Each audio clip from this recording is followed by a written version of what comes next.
probably addressed quite a few of you before in different contexts when I was a pundit and commentator on the financial crisis, and I'm now a minister and therefore have to watch more carefully what I say. But I have written about this, including a book, which I shamelessly promote, which can't be unwritten, so my thoughts on what happened are out there. And I don't propose to do what Gordon Brown is alleged to have done. You may remember at the beginning of the Labour government, various people drew attention to this rather left-wing track called the Red Papers for Scotland. Everybody remember that?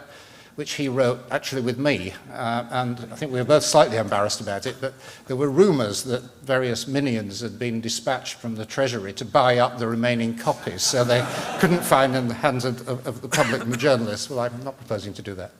But in this sort of new role, I do find it sometimes a bit surreal, because one of my jobs, which I guess is partly today actually, is to receive the wisdom of other people and reports, and to do my ministerial thing and to nod and say how interesting, and I will read it in my spare time. And a few weeks ago I was at one of these ceremonies where I duly received a report and promised to read it, and actually my name was on the report that I was promising to read. That was the Banking Commission episode. But anyway, I will try within those constraints to hopefully take the debate a little bit on. I really want to just address sort of three policy issues, one of which is the economic policy management, the macro policy issues which the government's inherited and how we are dealing with and could deal with it, something about bank lending as a constraint on economic activity, and something about the structure of banks. But I think before that, just put it into context and the kind of things you've been discussing and the kind of things I wrote about in my book. I think those of us who have spoken and written a lot about this subject in the last few years have always been sort of groping for analogies, and we've sort of, depending on the audience, we've switched between storms, earthquakes and heart attacks. And I think actually that the latter, the medical metaphor, is probably the one that comes closest to explaining what I think has happened. I mean, it's you know, we have cyclical variations in the economy, which I've always seen as akin to attacks of flu. You know, you get high temperatures, they go down, the economies go up and down, you get overheating. But what actually happened in this financial crash was the equivalent of a heart attack, which has done major and permanent or semi-permanent damage. And this crisis isn't over. I mean, you know, the system is still on life support of various kinds. So we're still living with the consequences of that massive shock. I won't devote a lot of time to how the shock happened. I mean, you've been talking about that. I'll just make one simple point. I mean, the conventional explanations are we had a combination of a, you know, out-of-control real estate bubble here in the United States and some other places. We had extraordinary accumulation of personal indebtedness, which then had a reversal of behavior, and we had a highly over-leveraged banking system, and that's all common to most of the commentaries. I think the point that is often forgotten is that on almost every one of those, Britain was an extreme outlier. The property bubble in the UK, in terms of house prices in relation to historic trend, was quite exceptional by international standards. The level of consumer debt in relation to income, a difficult thing to compare, but as far as we can measure it, probably the highest in the developed world, and a very high, extraordinary percentage of banking assets in relation to GDP, not quite of Icelandic proportions, but heading in that direction. So the shock, the heart attack, was exceptionally severe in the UK, and we're living with those consequences. I mean, you know, we haven't died. I mean, the system hasn't died. We've had a life support system. We've had a combination of very aggressive monetary policy. We've had a devaluation. We've had fiscal policy, though actually in all the political debate, the role of fiscal policy seems to be wildly exaggerated. It's clearly discretionary fiscal policy has clearly played a part, and we're still alive. But, you know, a lot of damage has been done. You know, we can measure this in different ways. The figures, the revised GDP figures out a few days ago suggested a fall last year of 6.5%. If we look at that in relation to trend growth, we're talking about the fact that we're now poorer by almost 10% relative to what would have been if trend growth had continued. And the issue has been and is, how you absorb that big loss, that cost. And much of the debate around economic policy is about how that 10% loss is now going to be paid for. I mean, essentially what happened, and of course people in the private sector did pay part of that price. A lot of people lost their jobs. We had extreme contraction in parts of the manufacturing sector, but much of the pain, much of that cost has been absorbed by the government on its own books. And we're now faced with the question about how you unwind it. And that's the central issue about so-called structural deficit. I mean, I think of the structural deficit, try to put it in what I would sort of call common sense terms, that what's happened is that we've had a sort of permanent loss of income as a result of the fact that the economy was structurally unbalanced from the financial sector, from the housing market. We can't permanently fund this through government because otherwise we progress from a banking crisis to a sovereign debt crisis. We have to unwind it. And that's what the government's in the process of doing. Well, that leads on to the sort of first of the big questions I wanted to raise, which is about macroeconomic policy and how we're trying to address that question. I mean, essentially what's happened, we've taken a decision in the first few days of office to cut public spending by $6 billion on top of the fiscal tightening that was already taking place. And much of the public debate, infuriatingly, doesn't seem to acknowledge the fact that in this financial year there was already a fiscal tightening of $23 billion already in train.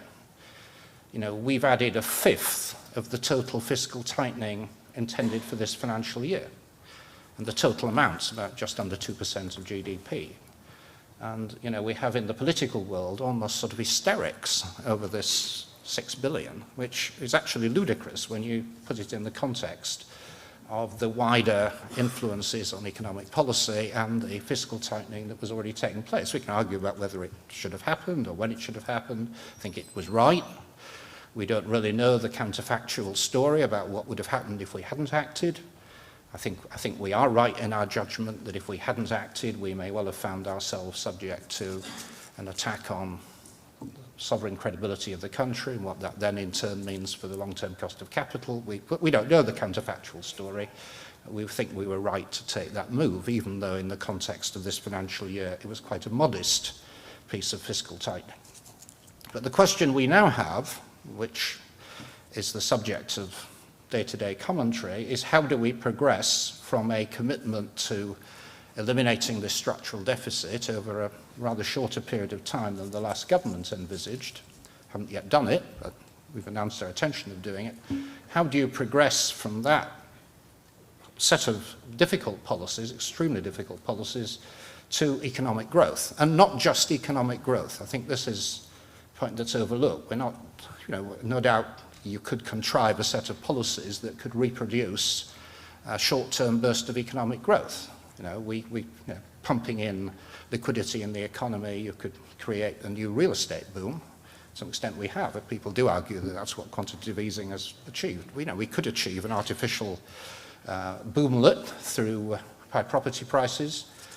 No doubt it would be possible somehow to stimulate consumer borrowing and jack up consumer debt to even higher levels and get people spending. And no doubt we could re-inject some life into the banking sector and create some growth there. But this would be horribly unbalanced and it would reproduce many of the problems that we've had. So what we're about is not merely progressing from fiscal austerity to growth, but growth in an economy that is rebalanced and where the emphasis is on business investment, on the production of tradables, within the tradable sector shifting to manufacturing, creative industries relative to financial services. So we're about restructuring as well as about growth per se. The question is often put to me, and part of this debate, well, how do you get growth out of the current situation? You've got an economy that's hardly growing in a Western world that's facing serious difficulty. Business investment fell very heavily last year. Our main export markets are stagnant. How do you progress from fiscal tightening and austerity to growth? I mean, the obvious answer is difficult. And I guess in practice, what we're talking about is a combination of demand and supply policies. Demand policies rest implicitly on aggressive monetary policy and the continuation of it. Of course, it's independent. It's not controlled by me or my political colleagues, but implicitly there is an understanding that monetary policy will accommodate what we're trying to do and will help to sustain aggregate demand. I mean, you may believe, no doubt there will be an argument in this conference about whether there's a liquidity trap or not, but the assumption is that aggressive monetary policy can sustain demand. At the same time, we have supply-side measures, and that's corporate tax measures, deregulation, an aggressive approach to training, which all I hear from British industries, this is probably the major constraint on both inward investment and domestic companies expanding their activity. But these are essentially long-term, medium long-term. They're not going to create growth in the very short term. The key there is the supply of credit issue. And there is clearly a very vigorous debate going on as to how much the contraction of the banking sector is actually constraining production. And it's a debate that I think doesn't have a completely unambiguous answer. I mean, the figures up to last month, well, May to May, suggest that the amount of net bank lending to business contracted by about 46 billion. And I guess that's a combination of bank balance sheet changes, fall in demand from the corporate sector, and actually the withdrawal of some banks. I mean, we've lost the Icelandics and others, they're just not lending. So that explains, in different degrees, depending on what kind of growth accounting measures you use, that this loss of bank credit.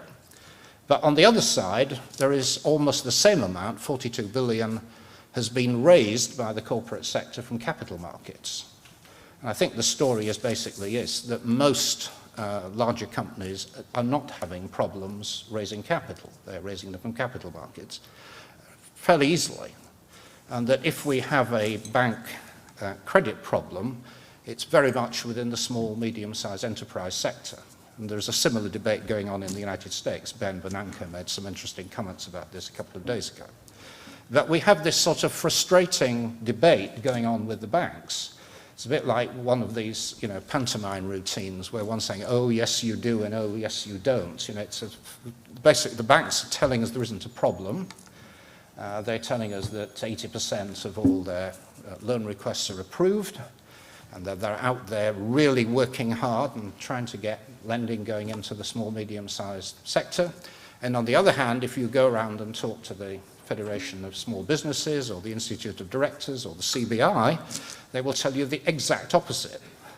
And somewhere, in between the two, the truth lies. But it is an extraordinary and very unsatisfactory debate, particularly if you're a policymaker like me. I mean, who do you believe? Is it entirely, as the banks would argue, that the business sector has got a perception problem, or is it that the banks are just being disingenuous? There is a really difficult practical question there. What is going on? I mean, I do think there is a supply problem. I think it's fairly easily explained.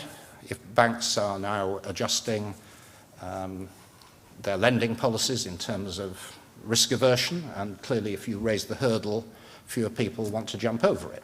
The cost of borrowing is higher, you reduce demand. So there is a demand problem and a supply problem, and they're interacting. And it is actually, and I think potentially, a very, very severe constraint. And probably more than any other single factor could, unless we deal with it, prevent recovery. There are a whole lot of things coming down the track. The banks have got a big refinancing issue. There is the special liquidity scheme withdrawal in 2012. If it goes according to schedule, all of those things will withdraw massive amounts of liquidity from the system unless there's some counteraction taken. And one of the big debates that we're now beginning to have and have to have is how do we translate the general slogans about macroprudential policy and countercyclical regime. How do we translate that into practice? Now we're at the bottom of the cycle as opposed to at the top. How does it work? Do we use large-scale guarantees to reduce risk at the margin? Do we use quantitative controls over lending? I mean, there is a big debate, unresolved, which we're in the middle of in terms of how we reduce this constraint. So that's the banned lending issue. And I think thirdly and finally, I'd just like to say a few words about the other big policy question, which is how we stop all this happening again. I think many of us come from the line of argument, which we've heard from the Governor of the Bank of England many times. I certainly bought this argument, that we have a structural problem, that we have very, very large banks that in practice, however much we may design new regimes, are too big to fail. And this then creates a fundamental problem of banks that are then ultimately dependent on the taxpayer, so you then have to address the issue of structure and size, or composition of banks. And in order to address that issue, the Chancellor of the Exchequer and myself have set up this Banking Commission, good independent-minded people, and we're looking to them to come up with answers to this basic question about how do you create a banking structure which is safe, but which also performs other functions and is competitive. We've got a serious competitiveness problem, particularly in business lending. So there's the structural issue of that kind. In the meantime, we've introduced a bank levy. Of course, this is partly about revenue, but it's also about the basic principle that if the state insures the banks, which is effectively what it does, they should pay for it in the same way that you pay for your car insurance. So we're seized of the fact that there is a big structural problem, not just a liquidity problem in the banking system, and are taking the first steps to dealing with it. We've only had 60 days, but I think that's a fair amount so far. Thank you.